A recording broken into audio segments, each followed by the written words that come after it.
The games are coming thick and fast for Arsenal. They will be playing Luton Town tonight at the Emirates, with obviously a win needed, and it's definitely expected between the fans. This is why Luton could be a harder game than you think, and they deserve immense credit. Let's get into how the game might go. Now, going into this game, Arsenal should definitely expect to win. I'm not obviously saying they shouldn't. They just drew to Manchester City. They are on brilliant form, winning 8 out of their 9 league games this year, and obviously drawn the other. They are unbeaten and arguably probably on the best form in the Premier League, chasing the title leaders at the moment, Liverpool. Luton, however, I don't think as easy as people think they are. I think out of all of the bottom teams, they show the most braveness and their most aggressive team down there, and I think this has obviously showed some quality for them, despite their team not having the financial capabilities to compete with players and teams around them. And despite this happening, they are fighting in the relegation zone. They're only 3 points away from Forest and obviously have that game in hand against us. Now, I do really expect Arsenal to win this game, and I think we should all expect that, of course, but I think this could be a great opportunity for Arsenal to also play some players that haven't played before. Now, the last time Arsenal played Luton was actually a very interesting game. Of course, Declan Rice scored that last minute winner in a 4-3 thrill, and considering Arsenal have the best defence in the Premier League this season, it's kind of mad to think they can see 3 goals to Luton Town.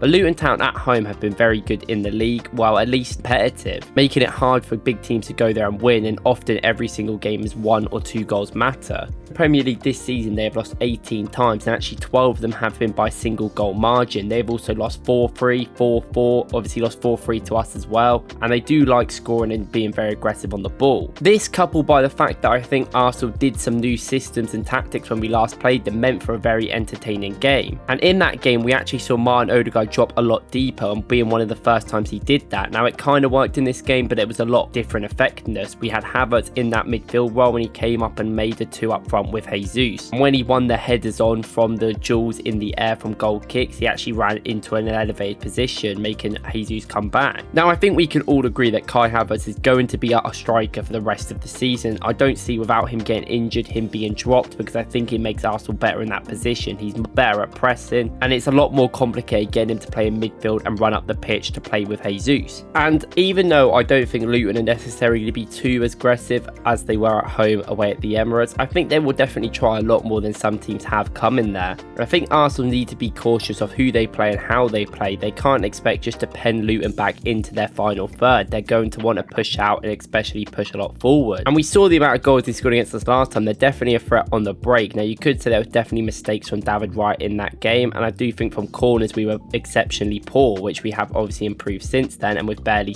conceded many goals at all. But Rob Edwards has played a really good system for Luton, and they are a very direct side. They do like crossing the ball in and winning headers and scoring a lot from set pieces, so we're going to have to be alert from these situations again. Now, I don't think this will be too much of an issue, because I think our defence is amazing right now, and I think they're all on incredible form, so I don't think that should necessarily be an issue in this game. With every single game meaning so much to Arsenal right now, and the fact they've got to play Brighton on the weekend away, which is going to be a tough fixture, and the Champions League knockout games against Bayern are coming up, it's a good thing to consider that they should really be considering swapping some players out for this game. Now, I definitely think Thomas Partey should get a bigger run out than he did in the last few games that he's played, but I'd still be very cautious about starting him in this game. His fitness hasn't been there, and I do think he's very rusty. More importantly, I think his match sharpness, he's still definitely got a lot of ability about him. We saw that against Man City, but there were certain times, especially from corners, where he wouldn't mark Haaland and track him, which could cause issues in this Luton game if he's got to do that, considering that's going to be Luton's main threat. I also think personally someone like Zinchenko could be perfect for this game. Arsenal are probably going to have a lot of the ball, a lot more than we obviously had against Man City. Now, I don't think it's going to be as much as we had against Sheffield or Burnley, because I think Luton will at least be a bit braver and a bit more aggressive like they have been this season. Of course, this could mean that Luton get caught out very easily, and we have seen this before, even with the goals Arsenal scored in the 4-3 win there. But realistically, if they sit back, they're probably going to get thrashed anyway, so I think it's at least a little braver from them rather than